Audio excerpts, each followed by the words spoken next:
सफेद झेंडा कामगार संघटना अध्यक्ष सुरेश पायकराव यांच्या वतीने जिल्हाधिकारी यांना मागणी करण्यात आली।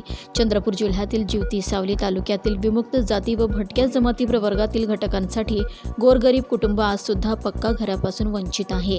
चंद्रपूर जिल्ह्यातील आज सुद्धा कुटुंब पडत्या घरात आपला निवारा करत आहे आणि ही बाब जिवती सावली मूल चंद्रपूर तालुक्यात पाहायला मिळतात। तसेच संपूर्ण चंद्रपूर जिल्ह्यातील अशा कुटुंबातील गोरगरीब गरजूची निवड करून सदर लाभार्थ्यांना शासकीय यंत्रणेत राहून विहित नमुन्यात अर्ज भरून सेवा सुविधा मिळविणे, आर्थिक मदत पदरात पाडून घेणे त्यांना शक्य होत नाही आहे।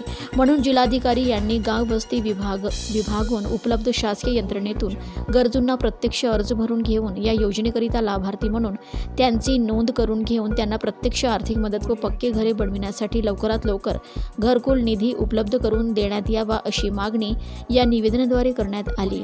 निवेदन सादर करताना सुरेश पायकराव, संस्थापक अध्यक्ष, सफेद झेंडा कामगार संघटना चंद्रपूर जिल्हा, बबन वाघमारे, विजय कवाडे आदींची उपस्थिती होती। जय भीम, जय शिवराय, जय शिवराय। आज दिनांक 30 जुलै 2024 रोजी माननीय जिल्हाधिकारी साहेब यांना सफेद झेंडा कामगार संघटनेच्या माध्यमातून मागणी करण्यात आली की चंद्रपूर जिल्ह्यातील जिवती तालुका आणि सावली तालुका या विभागामधले विमुक्त जाती जमाती, भटक्या जमाती अशा गोर गरीब कुटुंब तिथं राहतात। आम्ही त्याची पाहणी केली। त्या पाहणीमध्ये आत्तासुद्धा तिथं कुडाचे घरं, टिनाचे घरं आणि पडते घरं, त्या घरामध्ये ते कुटुंब कसं राहतात हे त्यांनाच माहीत।